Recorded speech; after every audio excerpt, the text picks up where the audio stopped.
আগের এপিসোডে আমরা দেখেছিলাম কিভাবে মৃত্তিকাতে জলের ক্ষয়কার্যের ফলে গনগনিতে তৈরি হয়েছে বাংলার গ্র্যান্ড ক্যানিয়ন, অর্থাৎ গিরিখাতের বিভিন্ন দিক সম্পর্কে আলোচনা করা হয়েছিল সেই ভিডিওতে। অনুরোধ করব যারা আগের ভিডিও দেখেননি তারা দয়া করে দেখে নেবেন। আর এই ভিডিওতে থাকছে গড়বেতার দারুণ কিছু জঙ্গলের খোঁজ, যেখানে এলে আপনারা কিছুক্ষণের জন্য হারিয়ে ফেলবেন নিজেকে। আর সেই জন্যই আমি বলতে চাই, এই বাগডোবার জঙ্গলে অতি অবশ্যই আসা দরকার।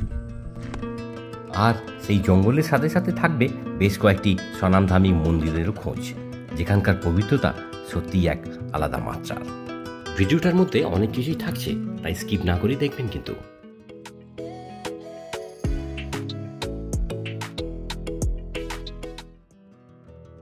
আজকের আমাদের প্রথম গন্তব্য অর্থাৎ ভদ্রেশ্বর কালী মন্দির যাওয়ার পথেই পড়বে এই গড়বেতা কলেজটি। সেই 1950 সালে নির্মিত এই কলেজটি স্বাধীনতা সংগ্রামী স্বর্গীয় বসন্ত কুমার দ্বারা 13 একর জমির ওপর নির্মিত হয়েছিল। আপনারা বাইরে থেকে কলেজটিকে দেখে নিতেই পারেন। গ্রাম্য ভিজে লাল মাটির সোঁদা গন্ধে মাখা অপূর্ব পথের দ্বারা শুরু করেছিলাম আজকের যাত্রা। কোথাও দেখা যায় গরু ও ছাগলের আনাগোনা, আবার কোথাও ফাঁকা শুনশান রাস্তার অপরদিকের অমায়িক উপস্থাপনা। গ্রামে এলে সত্যিই যেন মন এক অদ্ভুত আবেগে পরিপূর্ণ হয়ে ওঠে। রাজাদের দুর্গ বা গড় ছিল। আচ্ছা, এখন এটা ধ্বংসাবশেষ হয়ে গেছে। আচ্ছা, কারণ একটা দেয়াল আর আছে। আচ্ছা, যেহেতু রক্ষণাবেক্ষণ নেই গড়বেতায়, তাই আপনার বিষ্ণুপুরে গুলো আছে, আমাদের এখানে গুলো নষ্ট হয়ে ও গেছে। আচ্ছা আচ্ছা। এখন মানে খালি এইটুকু অবশিষ্ট আছে, যেটা আপনারা বর্তমানে দেখতে পাচ্ছেন। বুঝতে পারছি। তো এটা ভদ্রেশ্বর কালী যাওয়ার পথে এটা ঢুকে আসতে হবে আর কি, একটুখানি ঢুকে এলে এটা আপনারা দেখতে পাবেন। এককালীন স্থানীয় রাজা ও মন্ত্রীদের নিয়ে সচ্ছল থাকা এই দুর্গের এখন শুধুমাত্র একটি দেয়াল ছাড়া আর কোনো কিছুই অবশিষ্ট নেই। শেষমেশ এসে পৌঁছলাম ভদ্রেশ্বর কালী মন্দির প্রাঙ্গণে। চারিদিকের খালি প্রান্তর আর মাঝখানে গড়ে ওঠা এই চমৎকার মন্দিরটি সকলের দৃষ্টি আকর্ষণ করে এবং নিজের ঐতিহ্যও বহন করে। মন্দিরটি রয়েছে গড়বেতা নদী পার জায়গায়।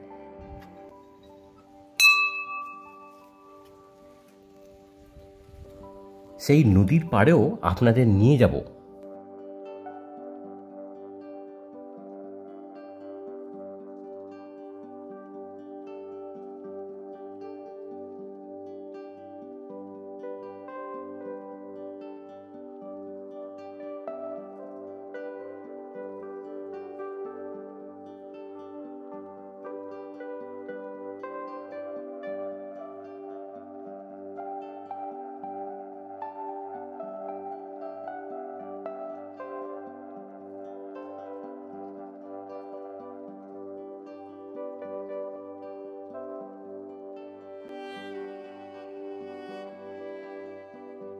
এই হচ্ছে সেই শান্ত স্নিগ্ধতায় ভরপুর সেই নদীর পাড়।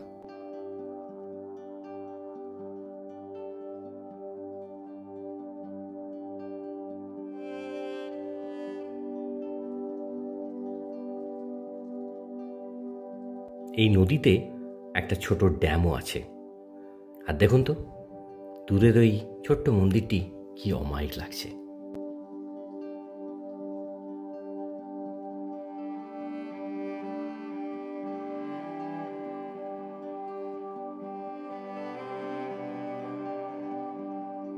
পরবর্তী চলে এসেছিলাম সর্বমঙ্গলা মায়ের মন্দিরে।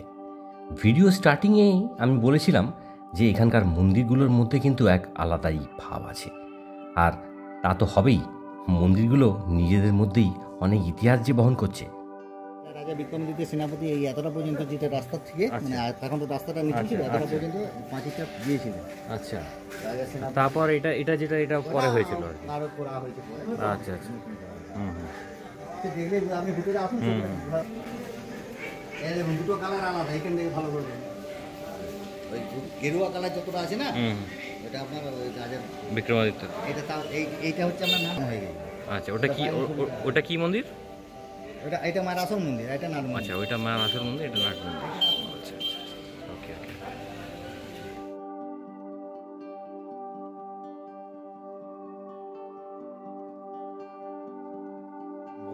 এই মন্দির এখন কে তৈরি করেছিলেন সেটা এখন জানা নেই আর কি। আচ্ছা আচ্ছা। আগে দস্যুরা আগে একটা বন্যা দস্যুরা পুজো করতো, হ্যাঁ হ্যাঁ তারা নরবলি দিত, ও যেটা আপনার যেমন আপনার ডাকাতকালীতে ছিল, হ্যাঁ হ্যাঁ আপনার সিঙ্গুড়ি যেতে যেতে হ্যাঁ। এখানেও এটা পুরো জঙ্গল এলাকা ছিল। হুম তারপর শহর গড়ে উঠেছে মাকে নিয়ে, যে গড়বাতা শহর, হুম তার আগে পুরো জঙ্গলই ছিল। আচ্ছা মায়ের নিজস্ব পুকুরও আছে, আচ্ছা আর মায়ের এই যে এই মন্দির, হুম এখানে রাজা বিক্রমাদিত্য এসেছিলেন, উনি তার তালে বিতাল সিদ্ধ করেছিলেন, তার সাধনায় সিদ্ধি লাভ করেছিলেন না, তার আচ্ছা। মন্দিরের উপর উনি পরীক্ষা করেছিলেন, আচ্ছা আচ্ছা তার জন্য মন্দির আপনার উত্তরমুখী হয়ে যায়। ওকে ওকে আর ওনার সেনাপতিকে উনি বলেছিলেন এখানে পাঁচিরটা দিতে, হুম মায়ের পাঁচির দিয়েছিলেন না, শুধু মন্দির ছিল এবং গেটটি ছিল। হুম মায়ের এই পাঁচির আপনার এই গেরুয়া কালারের যতটি পাঁচির সেটি আপনার সব সেনাপতিরা করেছেন। হ্যাঁ, রাজা বিক্রমাদিত্য সেনাপতি এসে দিয়ে দিয়েছিলেন। আচ্ছা আচ্ছা দারুণ এক ঐতিহাসিক মন্দিরের দর্শন করলাম। কিন্তু এরা প্রত্যেকেই নিজেদের মধ্যে অনেক কাহিনী সাক্ষী বহন করছে।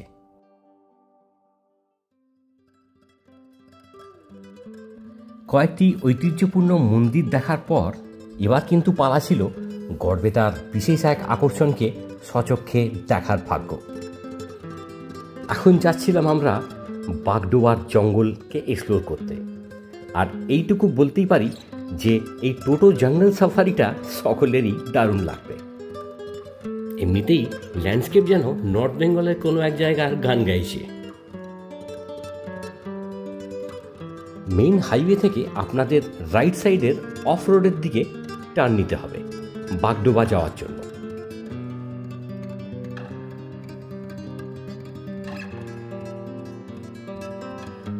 তবে অফ রোড বললে আবার অতটা খারাপও নয়, মাঝে মাঝে কিছু কিছু জায়গায় রাস্তা হয়তো একটু খারাপ হলেও অধিকাংশই আপনার কিন্তু ভালোই লাগবে।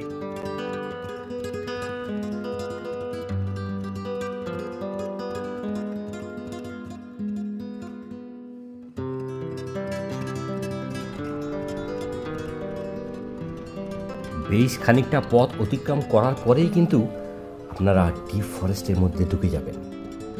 তবে হ্যাঁ, আমি একটা প্রসঙ্গ তুলতে চাই যে বর্ষাকালে এখানে রাস্তাটা কিন্তু তুলনামূলকভাবে খারাপই পাবেন বাকি সময়ের তুলনায়।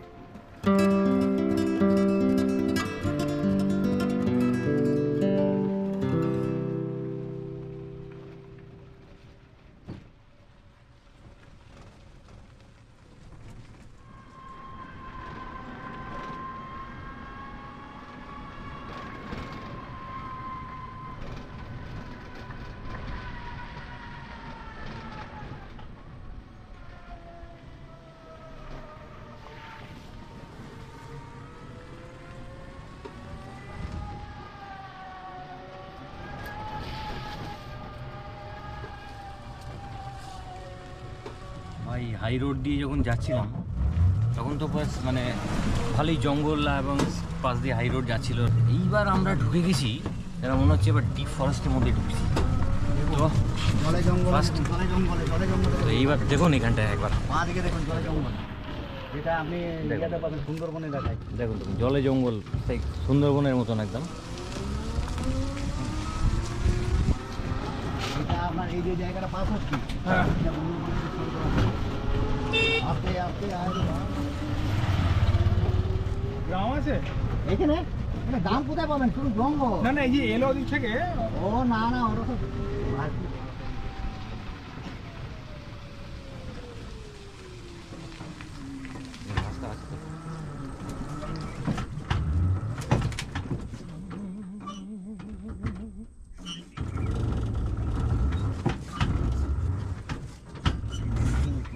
দানা ওইখানে অনেক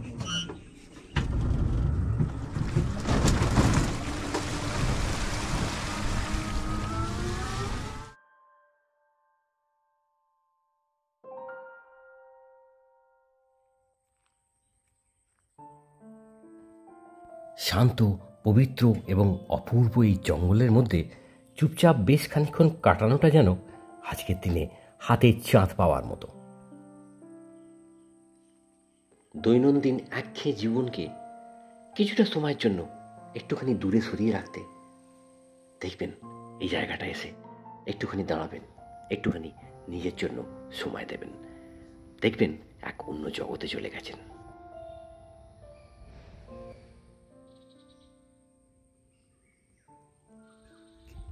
এটা হচ্ছে বাগডোবার জঙ্গল, হুম। আর এটা কি বাগডোবার লেক। এটা বাগডোবা লেক, এটা লেক। বাগডোবা এটা, হ্যাঁ।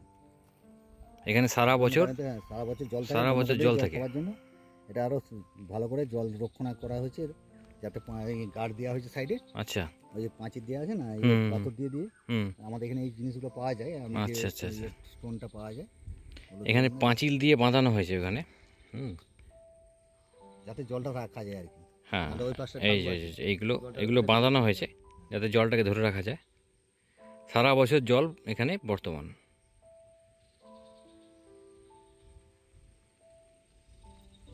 গোটা থেকে ছবিগুলো তুলে নেবেন। তো আমরা অনেকেই যারাই গড়বেতায় আসি তারা ওই গ্র্যান্ড ক্যানিয়ন দেখে হয়তো ফিরে যান, কিন্তু এই যে বাগডোবার যে ফরেস্ট, যে জঙ্গল, এই জায়গাটা যদি না আসেন তাহলে গড়বেতার হাফ এনজয়মেন্ট কিন্তু আপনারা মিস করছেন। আপনাদের মধ্যে হয়তো অনেকে জেনে থাকবেন, কিন্তু যারা জানেন না তাদের জন্য বলে দিচ্ছি, যদি আপনারা একদিনের ট্যুরেতেও আসেন তাহলেও কিন্তু এটা কভার আপ করতে পারবেন আর কি। যেমন আমি একদিনের জন্যই এসেছি, তো একদিনের মধ্যে এটা কভার আপ হয়ে যাবে।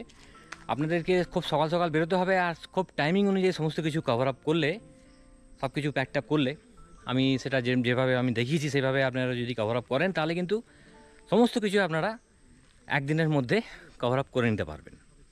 আর এই বাগডোবার এই জঙ্গলে অতি অবশ্যই আসা দরকার। চারিদিক শুনশান, আপনি আছেন চতুর্দিকে জঙ্গলের মধ্যে ঘেরা, পাশে একটা সুন্দর লেক, চতুর্দিকে পাখির ডাক।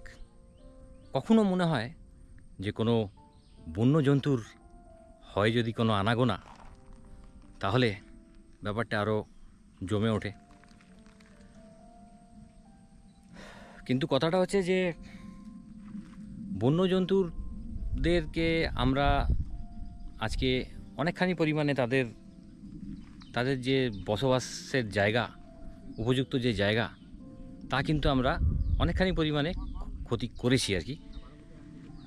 তো যাই হোক, এখনও যেখানে যেখানে প্রাকৃতিকভাবে জঙ্গল রয়েছে, সেই জঙ্গলগুলোকে দেখলে এখনও মনে হয় যেন আমরা নিজেদেরকে অনেকখানি পরিমাণে লাকি ফিল করি। তার একটাই কারণ হচ্ছে যে আজকাল আমরা যারা এই শহরে থাকি বা সারা বিশ্বেই এই যে সমস্ত গাছ কেটে ফেলা হয়, গাছ কেটে কেটে পুরো জঙ্গলকে সাফ করে দেওয়া হচ্ছে, এর যে একটা কুফল সেটা আমাদের প্রত্যেকের চোখের সামনে কিন্তু বিরাজমান। তাই আমরা চাইবো যে আমরা এই সব প্রাকৃতিক রিসোর্সেসগুলো রয়েছে তাদেরকে যেন যতটা পরিমাণে কম ক্ষতি করা যায়, এটাই আমাদের একান্ত কাম্য। সর্বমঙ্গলা মায়ের মন্দিরের খুব কাছে পিঠে স্থানে অবস্থান করছে এই শিব মন্দিরটি। গড়বেতার মন্দিরগুলো কিন্তু আমাকে মন থেকে বড়ই টেনেছে। এদের এখানকার শান্ত নিরিবিলি পরিবেশ মন থেকেই যেন এক আলাদা রকমেরই ভক্তির সঞ্চার জেগে ওঠে। এখন নিয়ে এসেছি 12 জ্যোতির্লিঙ্গ। তো এই মন্দিরটা 1794 সালে তৈরি হয়েছে। এখানে 12 জ্যোতির্লিঙ্গের 12টা জ্যোতির্লিঙ্গ, আর তার সাথে তার নাম রয়েছে ওপরে, দেখাবো আমি। এখানে প্রত্যেকটা মন্দির যে কটাই আমরা দেখলাম, প্রত্যেকটা মন্দিরই খুব ঐতিহ্যপূর্ণ। আর আসার পর একটা বেশ ভালো রকমের মানে আপনাদের মনের মধ্যে ভক্তি সঞ্চার ঘটবে আর কি।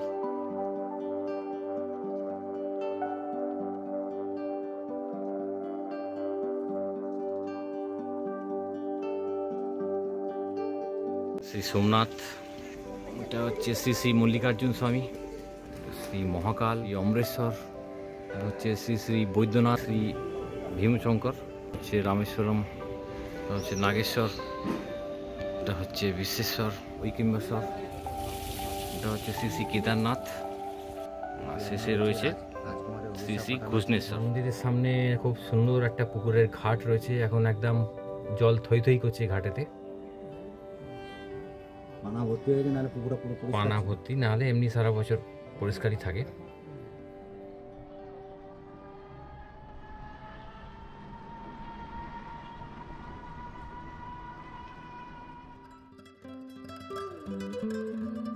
কি অপূর্ব এই রাস্তাটা।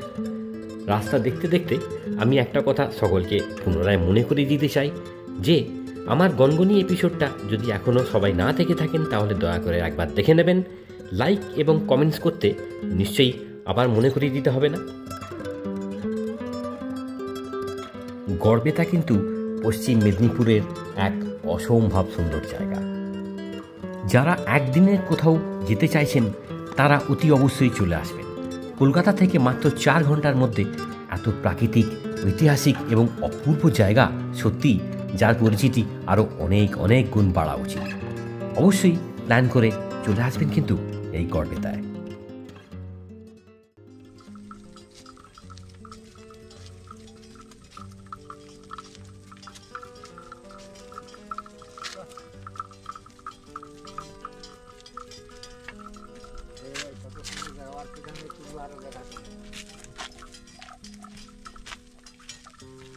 এই সকল দৃশ্য যেন সত্যিকারেই শুধুমাত্র কোনো ভালো ক্যানভাসের ছবির মধ্যেই আবদ্ধ। কোথায় আর আমরা দেখতে পাই সচরাচর সচক্ষে এই দৃশ্য? তাহলে একবার ঝটপট মনে করিয়ে দিই, যে সকল নতুন বন্ধুরা আমার অভিজাত পরিবারে এসে প্রথমবার জুড়েছেন তারা এই ভিডিওটি ভালো লেগে থাকলে অতি অবশ্যই চ্যানেলটিকে সাবস্ক্রাইব করতে ভুলবেন না। কিন্তু আমি এই রকম ইন্টারেস্টিং ভিডিওস নিয়ে আমার চ্যানেলে আপলোড করতেই থাকি। আজকের মতো সকলকে টাটা বলে শেষ করলাম। সকলে কিন্তু এই শীতের মরশুমে নিজের খেয়াল রাখবেন এবং খুব ভালো থাকবেন।